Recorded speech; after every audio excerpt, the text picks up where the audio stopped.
Pilkhana tragedy শহীদদের প্রতি শ্রদ্ধা জানিয়ে শুরু করছি আজকের দেশ সন্ধ্যা। স্বাগত জানাচ্ছি আমি ফখরুল ইসলাম। জাতীয় শহীদ সেনা দিবস আজ। পিলখানা ট্র্যাজেডির 16 বছরও শেষ হয়নি বিচার। পিলখানা হত্যাকাণ্ডের বিচার নিশ্চিত করতে বাংলাদেশ দায়বদ্ধ থাকবে বললেন প্রধান উপদেষ্টা ডক্টর মোহাম্মদ ইউনূস। পদত্যাগ করলেন তথ্য প্রযুক্তি ও তথ্য সম্প্রচার উপদেষ্টা নাহিদ ইসলাম। জাতীয় শহীদ সেনা দিবস ও দায়বদ্ধতা, এই শিরোনাম আজ আমরা কথা বলবো। আমাদের সঙ্গে সরাসরি স্টুডিওতে উপস্থিত আছেন, আমাদের সঙ্গে আছেন মেজর অবসরপ্রাপ্ত আহমেদ ফেরদৌস, কলামিস্ট, রাজনীতি ও নিরাপত্তা বিশ্লেষক, এবং আমার সঙ্গে অনলাইনে যুক্ত আছেন ব্রিগেডিয়ার জেনারেল অবসরপ্রাপ্ত আবদুল্লাহিল আমান আজমি, এনডিসি পিএসসি। স্বাগত জানাচ্ছি স্যার আপনাকে। আমি সরাসরি আলোচনায় ফিরতে চাই।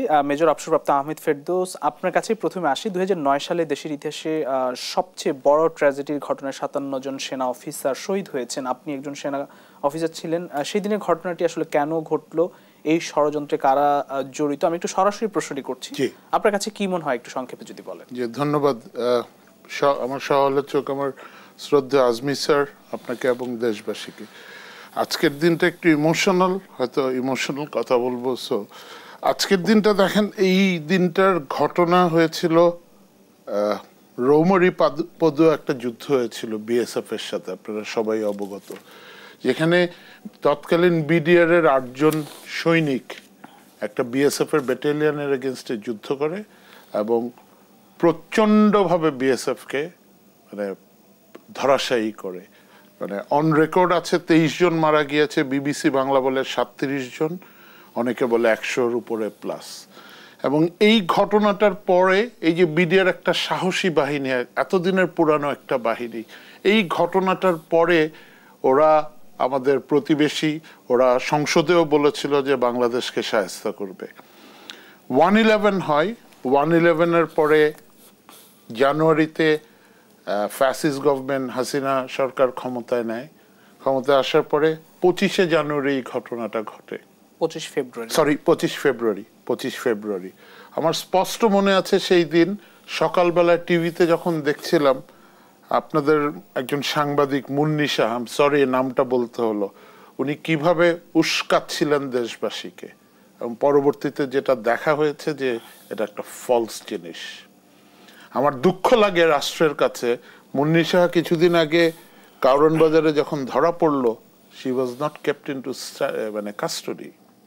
আমার দুঃখ লাগে সেই দিন এই হত্যাটার জন্য যারা নাকি জড়িত, এই হত্যাটা নিয়ে অনেক কথা আছে, আজকে গুছিয়ে কথা বলতে পারবো না। এই হত্যাটার সাথে জড়িত, ওই দিন সাহারা খাতুন আমাদের স্বরাষ্ট্রমন্ত্রী ছিলেন, তিনি রাতে গেলেন, উনি গিয়ে অস্ত্র গ্রহণ করলেন, অস্ত্র গ্রহণ করে আবার ওদের কাছেই অস্ত্র রাখলেন। পৃথিবীর ইতিহাসে কোথাও নাই যারা নাকি বিদ্রোহ করে তাদেরকে খোদ প্রধানমন্ত্রী ডেকে ক্ষমা করে দেয়, এবং মানে this is a state fund, এবং এটার জন্য আমরাও দায়ী। আমাদের কমান্ড ফেইলার আমাদের সেনাবাহিনীর জেনারেল মইনুল আহমেদ, কারণ আপনারা নিশ্চয়ই মনে আছে জেনারেল শাকিল স্যার তখন আর্মি চিফকে কল করেছিলেন, ডিজি র্যাবকে কল করেছিলেন, এবং প্রাইম মিনিস্টারকে ফোন করেছিলেন, এবং সেকেন্ড কলটা ছিল আপনারা কি আসবেন না আসবেন না। এবং আপনাদের মনে আছে যে 40 মিনিটে ওখানে সেনাবাহিনী ডিপ্লয় করে ফেলে, র্যাব ডিপ্লয় করে ফেলে। ইট ওয়াজ জাস্ট 1 ক্লিক। বিডিআর এর মেইন পিলখানার গেটটা রকেট লঞ্চার দিয়ে করলে ওদের বিডিআর এর সৈনিকদের মোরাল ছিল না, কারণ পাকিস্তান যখন আমাদের সাথে যুদ্ধ করে, পাকিস্তান কেন হেরেছে? বিকজ মনোবলের দিক থেকে ওরা দুর্বল ছিল। সো বিডিআর এর সৈনিকরা ওরকম দুর্বল ছিল। সেনা প্রধান হিসাবে এটা ওনার চরম ব্যর্থতা জেনারেল মইনুল আহমেদের। আমার লজ্জা লাগে ওনাকে সেনা প্রধান হিসাবে বলতে। বাংলাদেশের চরমতম জঘন্যতম একটা লোক উনি। যদি সেই দিন, আজকে দেখেন জেনারেল ওয়াকার স্যার একটা অ্যাড্রেস করেছেন না জাতির উদ্দেশ্যে রাওয়া ক্লাবে সকাল 11টায়, উনি তো দায়িত্ব নিয়ে বলেছেন যে আমি সেনাবাহিনীর কর্মরত এবং অবসরপ্রাপ্তদের অভিভাবক, গার্জিয়ান। তো ওনার কাছে তো আমাদের এই চাওয়াটা থাকবে। জেনারেল মইনুল আহমেদ যদি সেই দিন জিনিসটা অ্যাড্রেস করে সরকারকে বলতেন এরকম আমার 57 জন অফিসার এরকম ছিল, বিদ্রোহ হয়েছে, আমি দমন করে আসছি, আজকে ওনাকে বাংলাদেশ মনে রাখতো। এনিওয়ে ওইটা হয় নাই। দেখেন আরেকটা জিনিস, বিডিআর আর বিএসএফ এর মধ্যে মৌলিক পার্থক্য হলো BDR is commanded by army officers বাংলাদেশের। এই জন্য বিডিআর এর গুণগত মান, কোয়ালিটি, সাহস অনেক। আপনারা যদি সীমান্তে গিয়ে খোঁজ করেন, একটা বিডিআর এর পেট্রোল বের হলে 10 জনের, ওরা 30 জন বের করে বিএসএফ। আর ওরা ভয় পায় আমাদেরকে, কারণ আমরা প্রশিক্ষিত একটা জন। এই সামরিক অফিসাররা বা আমরা সামরিক বাহিনীর সৈনিকরা, আমাদের শপথ নেই সার্বভৌমত্বকে রক্ষা করার, কারেক্ট? তো আমরা যারা সার্বভৌমত্ব রক্ষা করি, আমাদেরকে যখন নাকি এরকম কতল করা হয়, আমাকে একটা স্বাভাবিক মৃত্যুর নিশ্চয়তা দেওয়া হয় নাই, তখন তো রাষ্ট্রের কাছে আমাদের এটা কান্না ছিল। এতদিন আমি ধন্যবাদ জানাই ডক্টর ইউনূসকে, দেশবাসীকে, যে এই দিনটাকে ডিক্লেয়ার করেছে।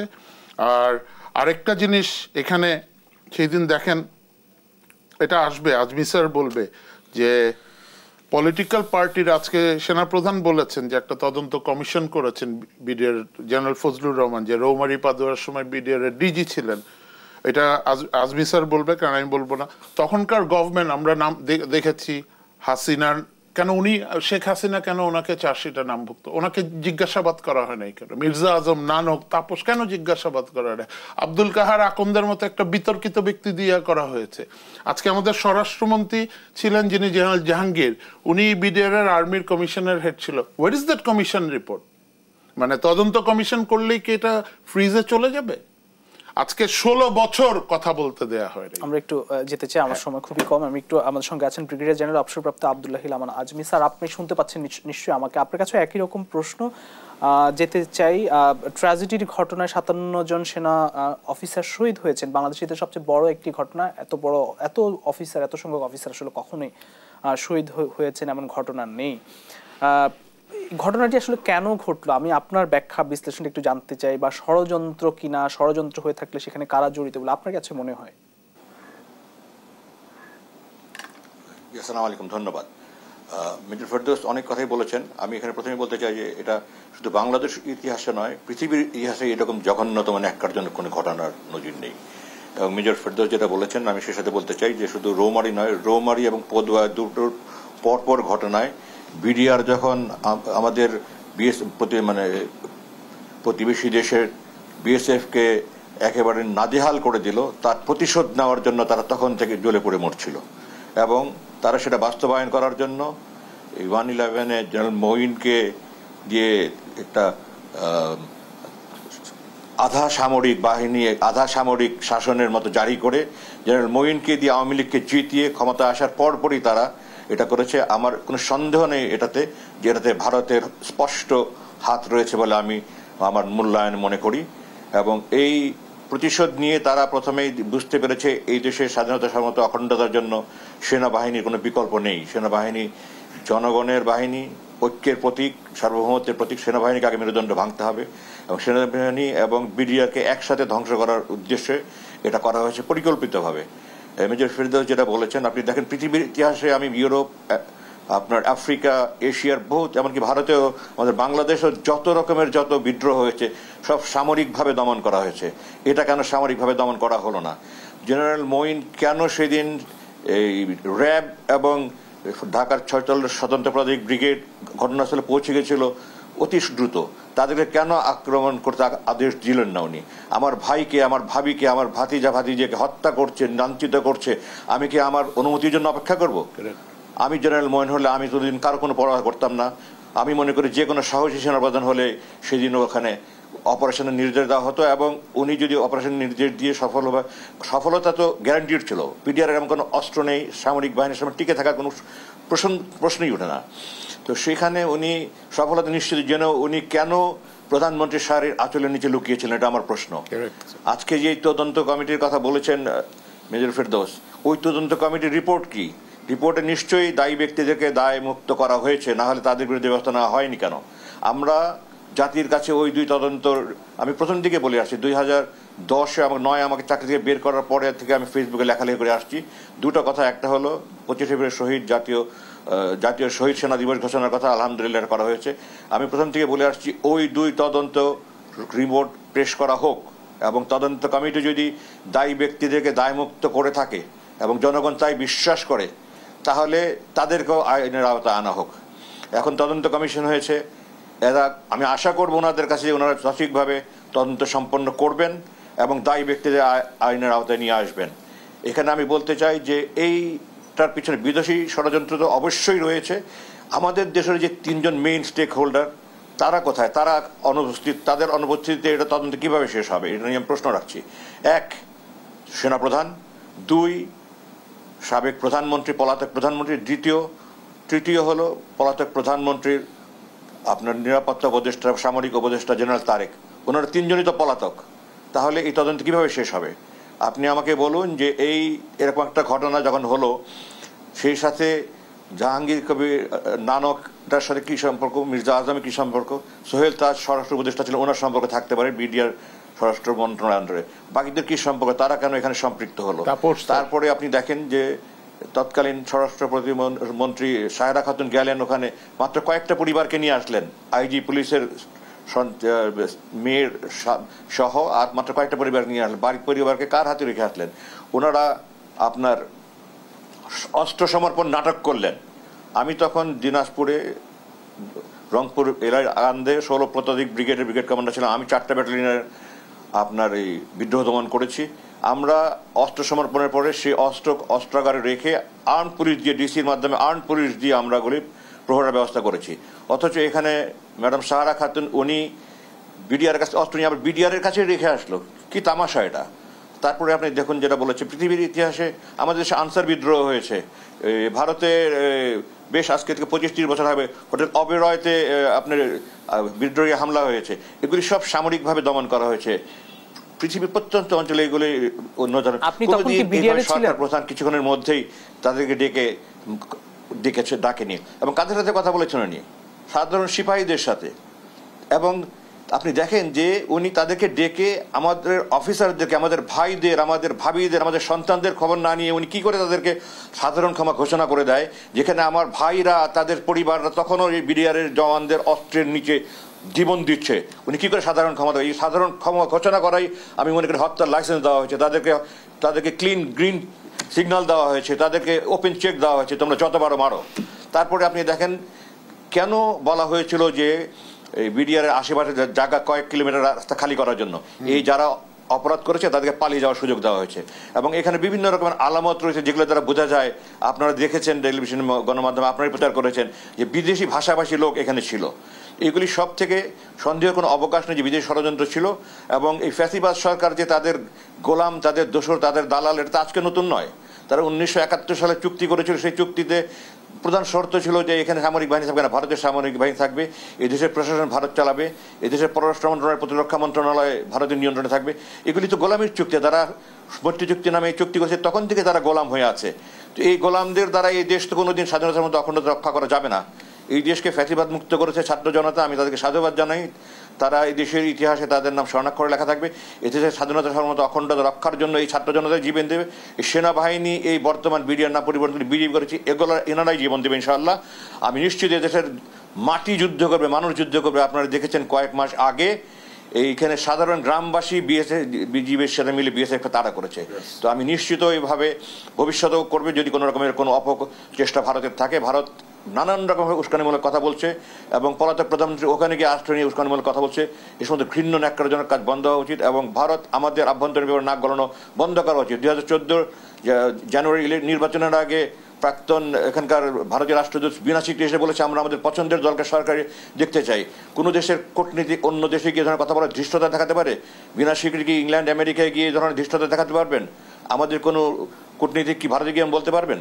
তো এতে স্পষ্ট বোঝা যায় যে আওয়ামী লীগ বহু আগে থেকেই কেনা গোলাম হয়েছিল এবং এখনো আছে এবং তারা এখনো তাদের মানে প্ররোচনায়, তাদের মদদে চিৎকার চেঁচামেচি করছে করে, কিন্তু কোনো লাভ হবে না। এই দেশের মানুষ এতদিন চিনে গেছে, 53 বছর মানুষ বুঝতে না পারলো, এখন তারা বুঝতে পেরেছে।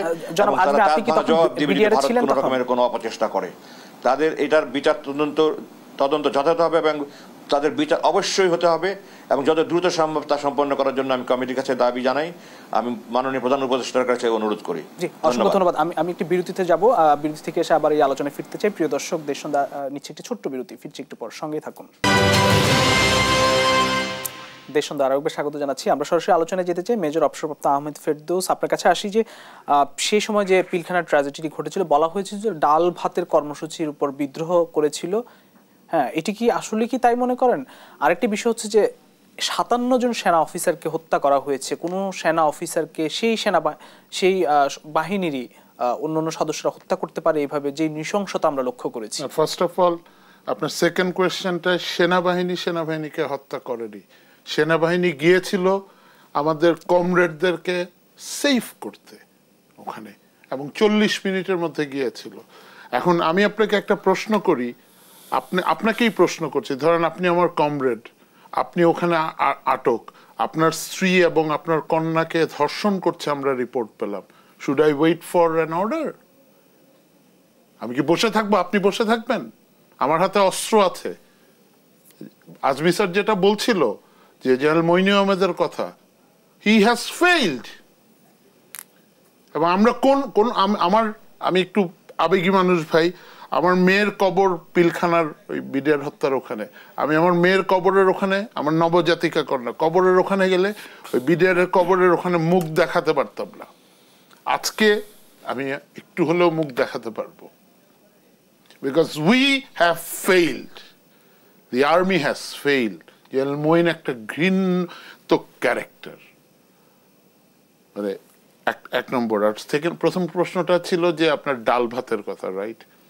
সেই ডাল ভাত, এটা একটা উস্কিত জিনিস করা হয়েছিল। This is a propaganda, this is a মানে স্টেট ম্যাটার। এর মধ্যে আপনারা দেখেছেন ঢাকার যে বিডিআর এর ওই দিনের ঢাকার নিরাপত্তার বিডিআর এর দায়িত্বে ছিল ব্রিগেডিয়ার শামস, 14 BMA লং কোর্সের, যাকে পরে ফ্যাসিস্ট গভর্নমেন্ট প্রমোশন দিতে দিতে ব্রিগেডিয়ার পর্যন্ত করে। শুনছি উনি আমেরিকায় আছেন। ওনার পরিবারকে টাচ করেনি, because he was part of the Nexus, and it is an internationally, এটা একটা আন্তর্জাতিক ষড়যন্ত্র। অন্য ভাষার কথা বলা হয়, এয়ারপোর্টে প্লেন সেই দিন 25শে ফেব্রুয়ারি রাতে আধা ঘন্টা ডিলে হয়েছিল একটা ফ্লাইট, এবং অ্যাম্বুলেন্স দিয়ে বিডিআর এর পোশাক পরিয়ে একটা পিক আপ ঢুকেছে, আরেকটা ঢুকেছে, এবং মির্জা আজম নানকের যাওয়ার পরে অ্যাম্বুলেন্স দিয়ে বের হয়ে গেছে। ওরা কারা? তো তদন্ত কমিশনের আমাদের দরকার আগের যে দুইটা তদন্ত কমিশন, এই দুইটা আগে দেখা, জনসম্মুখে এটা পাবলিশ করা।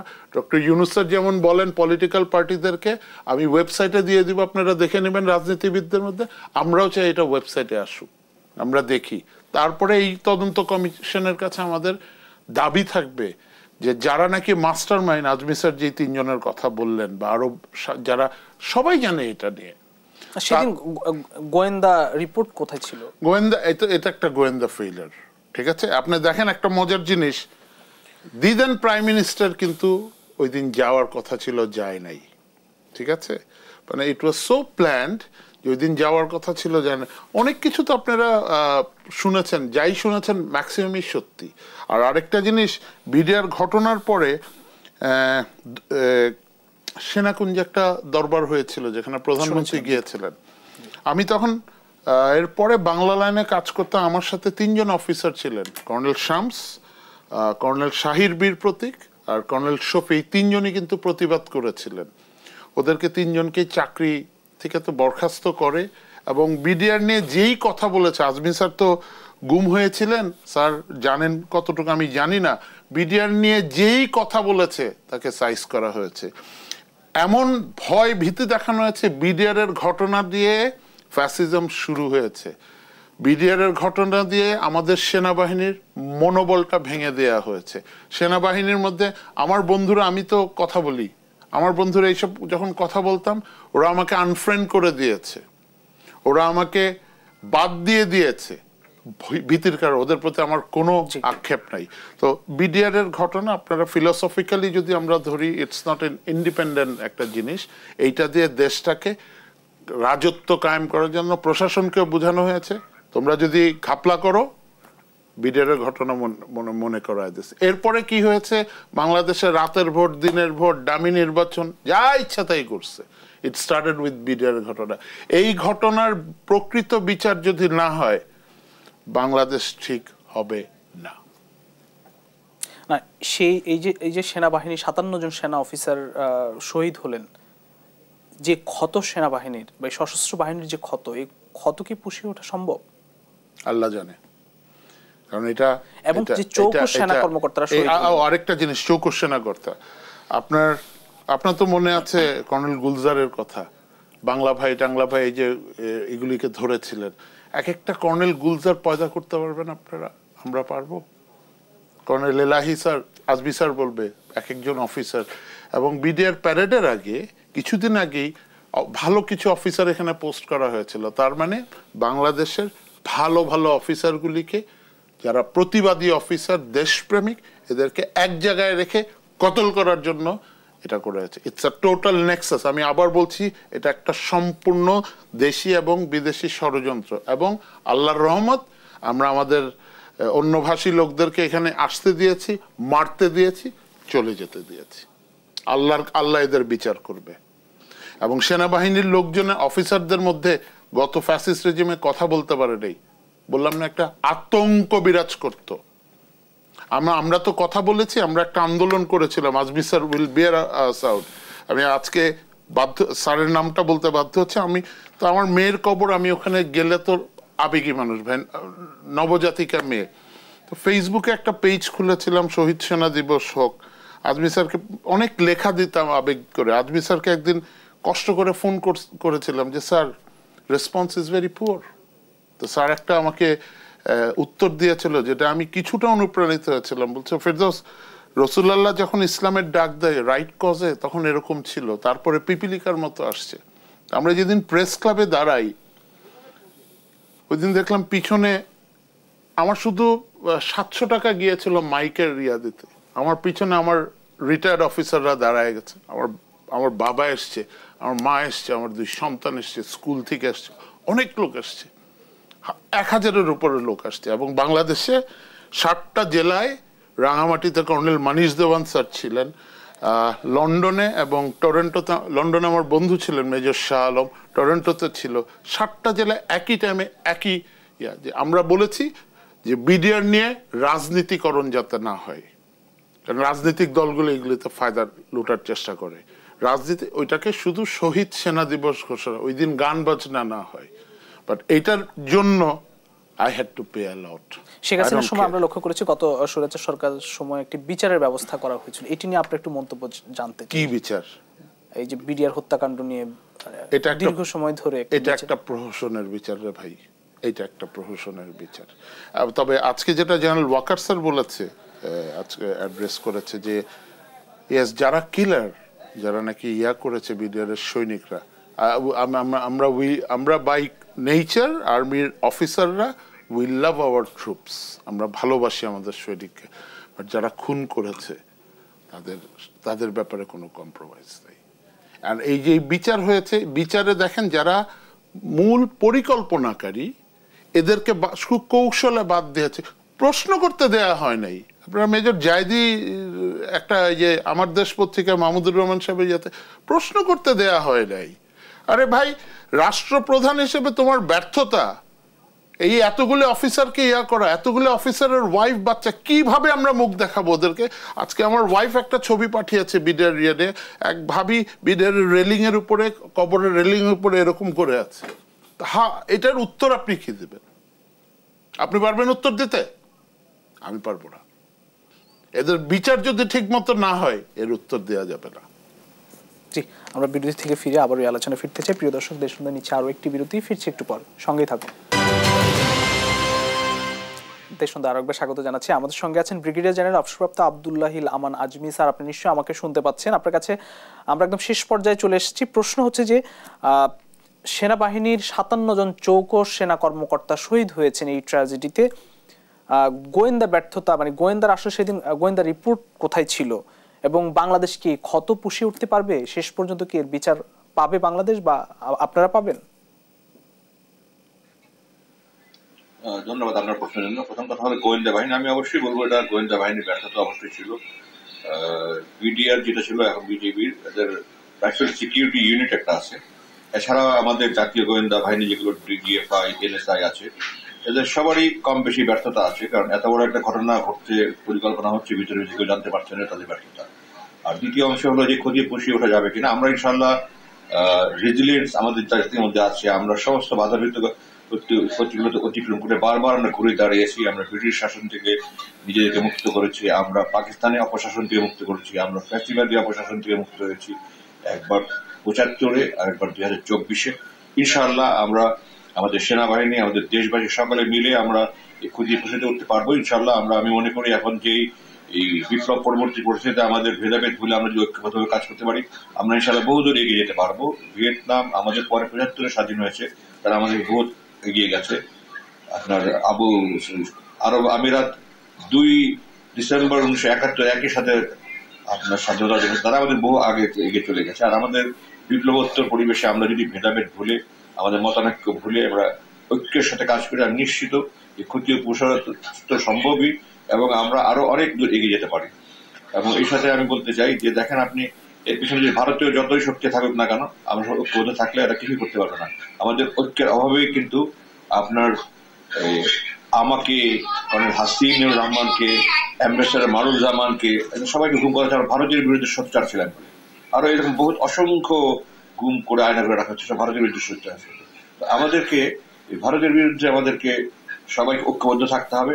জাতি হিসাবে আমাদেরকে দেশ সবার আগে, এটা আমাদের মনে রাখতে হবে।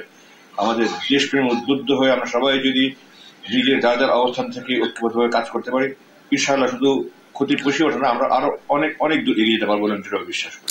জনাব আব্দুল্লাহিল আমান আজমি, এই যে ৫৭ জন সেনা অফিসারের যে পরিবার যারা আসলে এখনো ঢুকরে কাঁদে, তারা কি বিচার পাবে শেষ পর্যন্ত, মানে সঠিক বিচার যেটি?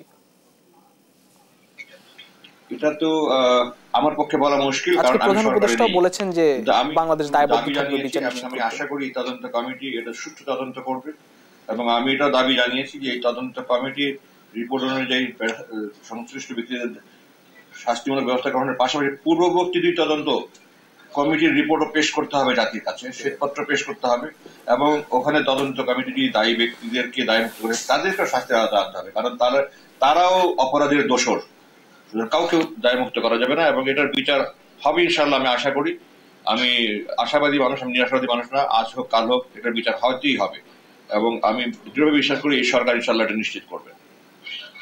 জি, অসংখ্য ধন্যবাদ জনাব ব্রিগেডিয়ার আফসার আব্দুল্লাহিল আমান আজমি আমাদের সঙ্গে যুক্ত থাকবার জন্য। আমি একটু মেজর আফসার আহমেদ ফেরদৌস আপনার কাছে আসতে চাই যে বিচার নিয়ে আপনার মানে সেই প্রক্রিয়া বা সেই দিকে আমরা এগোচ্ছি কিনা। আজকে প্রধান উপদেষ্টা বলেছেন যে পিলখানা হত্যাকাণ্ডের বিচার নিশ্চিত করতে বাংলাদেশ দায়বদ্ধ থাকবে, আমরা সেদিকে এগোচ্ছি। প্রধান উপদেষ্টাকে ধন্যবাদ। বাট বিচারটা আসলে আজমি স্যারের সাথে আমারও একটা আমি বলতে পারবো না বিচারটা দেখে যে হবে কিনা, বাট আমাদের ডেফিনেটলি দাবি থাকবে। এবং মানে এই রহস্য বেরিয়ে আসবে কিনা, বা আপনারা তো নিশ্চয়ই চান। না দেখেন, রহস্য বেরিয়ে আসতে গেলে প্রথম আগের যে একটা সেনাবাহিনীর তদন্ত কমিশন হয়েছে, আর এমনি একটা তদন্ত কমিশন হয়েছে, এই ২টার কমিশনের রিপোর্টগুলি বের হলে রহস্য বের হয়ে আসবে না কেন? আমাদের এখানে কমিশনের হেড হয়েছে জেনারেল ফজলুর রহমান ব্রিগেডিয়ার, ওনার কাছে আমাদের প্রত্যাশা, জাতির প্রত্যাশা, এবং এটা হতেই হবে বিচারের, এটা রহস্যটা বের হতে হবে, তাহলে রাষ্ট্র হিসেবে উই উইল ফেইল। আজকে যেমন আপনারা তো নিশ্চয়ই আজকে ২টা ইন্টারেস্টিং নিউজ আছে, এটা রিলেটেড কিছুটা, আবার রিলেটেড না। একটা হলো সেনা প্রধানের বক্তব্য আজকে রাওয়ায় 11টার সময় পিলখানা ট্র্যাজেডি নিয়ে শহীদদের স্মরণে বক্তব্য দিয়েছিলেন। পিলখানা ট্র্যাজেডি নিয়ে উনি ক্লিয়ার কাট বলেছেন, যেটা আমি আগেও বলেছি, যারা হত্যা করেছে তাদের কোনো ক্ষমা নাই। আর এবং উনি অন্তর্দ্বন্দ্ব নিজেদের মধ্যে যে ডিফারেন্স অফ ওপিনিয়ন এগুলি বলেছে নিজেরা ইয়া করতে। আজকে ওয়াকার স্যারকে অনেকদিন পরে দেখলাম যে উনি যেরকম মানুষ ওরকমই কথা বলেছে, মন খুলে কথা বলেছে। উনি বিভিন্ন বিষয় নিয়ে, উনি নির্বাচন নিয়ে কথা বলেছে, নির্বাচন ডিসেম্বরের এই বছরের শেষে বা এবং ডক্টর ইউনূস গভর্নমেন্ট এই সময় কথা বলেছে। উনি একটা খুব ইম্পর্টেন্ট কথা বলেছে যে এখানে অপরাধীদের শাস্তি হবে, এতে বিন্দুমাত্র ছাড় নাই। এবং এই জায়গাটায় উনি যে স্ট্রিক্ট, এটা আমি ব্যক্তিগতভাবে ওনাকে চিনি বলে আমি ওনাকে, উনি ন্যায়বান একটা নীতিবান মানুষ, আমি মনে করি যে উনি সত্য বলেছেন। এবং উনি আরেকটা জিনিস ক্লিয়ার করেছেন, যেমন জেনারেল মইনু আহমেদের আকাঙ্ক্ষা ছিল, উনি বলেছেন আমার কোনো আকাঙ্ক্ষা নাই, আমি 6-7 মাস আই হ্যাভ সিন এনাফ, আমরা এবার সেনানিবাসে ফেরত যেতে চাই, দেশকে একটা ভালো পরিস্থিতি দিয়ে, ভালো মানে নির্বাচনটা হয়ে গিয়ে দেশকে, ওটাই উনি হয়তো মিন করেছেন। এবং উনি এটাও বলেছেন যে মাত্র ওনার ফোর্স আছে, সেনাবাহিনী আছে মাঠে 30,000। দেশের আইন শৃঙ্খলা রক্ষা করার একার দায়িত্ব সেনাবাহিনীর না। উনি বলেছেন যে 2 লক্ষ পুলিশ আছে, আনসার আছে, বিজিবি আছে, এই 30,000 সেনাবাহিনী দিয়ে একা করা ইটস নট পসিবল। উনি এটাও বলেছেন যে সেনাবাহিনী একটা ডিসিপ্লিন ফোর্স, এটাকে ডিসিপ্লিন থাকতে দেই, আপনারা আমাদেরকে ডিসিপ্লিন ভাবে কাজ করতে দেন। উনি এটাও বলেছে যে সেনাবাহিনীকে আপনারা সমালোচনা করেন, বাট আপনারা সেনাবাহিনীকে আঘাত করেন না। উনি খুব অ্যাপিল করেছেন মানুষের যে আপনারা পরামর্শ দেন, আমাদেরকে আক্রমণ করবেন না। এবং এটা ক্লিয়ারলি বলেছে, বাংলাদেশের 3টা ইনস্টিটিউশনের নাম বলেছে যেখানে ফ্যাসিস্ট রিজিমের সময় সব ইনস্টিটিউশন ভেঙে গিয়েছে, যে এই আর্মি, নেভি, এয়ারফোর্স ইনস্টিটিউশন হিসেবে টিকে আছে। সো ইনস্টিটিউশন হিসেবে ইনস্টিটিউশনকে আমার রিকোয়েস্ট সবার কাছে যে ইনস্টিটিউশনকে আক্রান্ত না করি আমরা। যদি সুনির্দিষ্ট অপরাধ থাকে চিহ্নিত করে, সে যেই হোক। এবং আবার আজমি স্যার যেহেতু আছে, আমি বলছি, আই রিপিট, এটা আমি প্রতি টক শোতে বলি, আমি যদি গুম করে থাকি বা গুমের সহায়তা করে থাকি চাকরির অতিরিক্ত প্রমোশনের জন্য বা টাকা পয়সার জন্য, আমি আমার শাস্তি চাই। আই এম শিওর জেনারেল ওয়াকারের কাছে জিজ্ঞেস করলে উনি এই কথায় দ্বিমত করবেন না। 2 নম্বর হলো, আরেকটা জিনিস আজকে দেখেছি যে একজন উপদেষ্টা, আমাদের তথ্য সম্প্রচার উপদেষ্টা আজকে পদত্যাগ করলেন। নাহিদ, নতুন একটি রাজনৈতিক দলের আত্মপ্রকাশ ঘটতে যাচ্ছে মধ্যম পন্থার বাংলাদেশ, সেরকম। জি, আমি ফার্স্ট অফ অল নাহিদকে খুব সাধুবাদ জানাই। তার হি হ্যাজ গট, ওর একটা ভালো লিডারশিপ আছে, সাহস আছে, শক্তি আছে, এবং ক্রান্তি লগ্নে তাকে অনেক অনেক স্যাক্রিফাইস করতে হয়েছে। ডিবির ভাতের হারুনের ওখানে গিয়ে টর্চার হতে হয়েছে নাহিদ এবং নাহিদের সাথে। বাট উপদেষ্টা হিসাবে আমার নাহিদের কাছে একটা ছিল যে নাহিদ একটা দলের কথা ভেবে পদত্যাগ করেছে, বাট বাংলাদেশের জনগণের কথা ভাবেনি। এই সিদ্ধান্তটা বোধহয় বিচক্ষণ হয়নি নাহিদের কাছে। আর আজকে বিডিআর এর এই ইয়াটার জন্য আমার লাস্ট এপিল থাকবে, আমরা যাতে বিডিআর হত্যার সঠিক বিচার দেখে যেতে পারি, হতেই হবে এটা। অসংখ্য ধন্যবাদ মেজর অবসরপ্রাপ্ত আহমেদ ফেরদৌস এবং ব্রিগেডিয়ার জেনারেল অবসরপ্রাপ্ত আব্দুল্লাহ আমান আজমি, দুজনকে আবারও ধন্যবাদ জানাচ্ছি। প্রিয় দর্শক, দেশ সন্ধ্যা এখানে শেষ করতে হচ্ছে। আবার দেখা হবে আগামীকাল একই সময় অন্য কোনো অতিথিদের নিয়ে।